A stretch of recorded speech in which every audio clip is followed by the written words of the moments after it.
So ayan, kumusta tayo mga lodi dyan, mga kawangit. Ayan, nandito tayo ngayon sa aming hukay na malalim.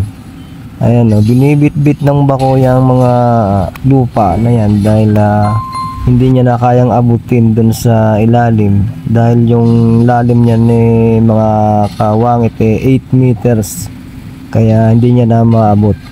Bali, minamano-mano na lang ng mga tao yan, ikarga dun sa box. Tapos, bibitin naman niya papunta dun sa truck. Ayan o.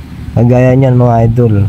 Yan ang ginagawa na lang namin dahil hindi niya na maabot ang lalim ng hukay, mga wangit. Ayan o. Yung kasama ko, di ba? Mamano-mano sila magpala sa ilalim. At yan naman mga idol, yung mga tropa natin nag-building. Nilalagyan nila ng brace yung mga bakal na yan, yung mga sheet pile na yan para maiwasan yung pagguho ng lupa, mga kawangit, no? Napakalaking pakinabang ng mga bakal na yan, mga kawangit. So, ito pang ibang kasama natin dito. Ayan o. Pero kahit pagod na yan mga yan, masaya yan. Ayan, nakita nyo, kinakarga na yung lupa dun sa box, mga kawangit. Alam nyo ba kung ano ibababa? Yan yung pinaka machine dyan namin ibababa, yung machine, yung jacking machine, mga kawangit. At itatagos yan dun mga kawangit sa kabila dun, sa nakikita nyo dun sa malayo dun. Ayan, gaya nyan mga kawangit, yan yung ating jacking machine, yan o. Binubutas nila sa ilalim yan mga kawangit. Tapos magtatagos ng tubo yan dyan, tatagos yan dun sa kabila. Kung saan man yan dun lalabas. Meron na tayo nakaabang yan dun sa kabilang butas, mga kawangit.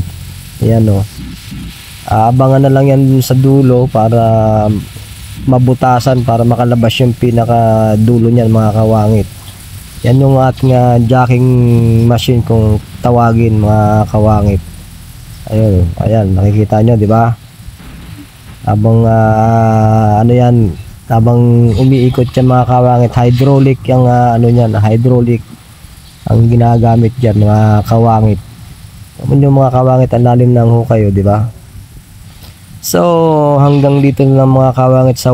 Salamat sa inyong panonood dyan at sa mga sumusuporta nating mga FB page dyan. Sana huwag kayong magsawang manood ng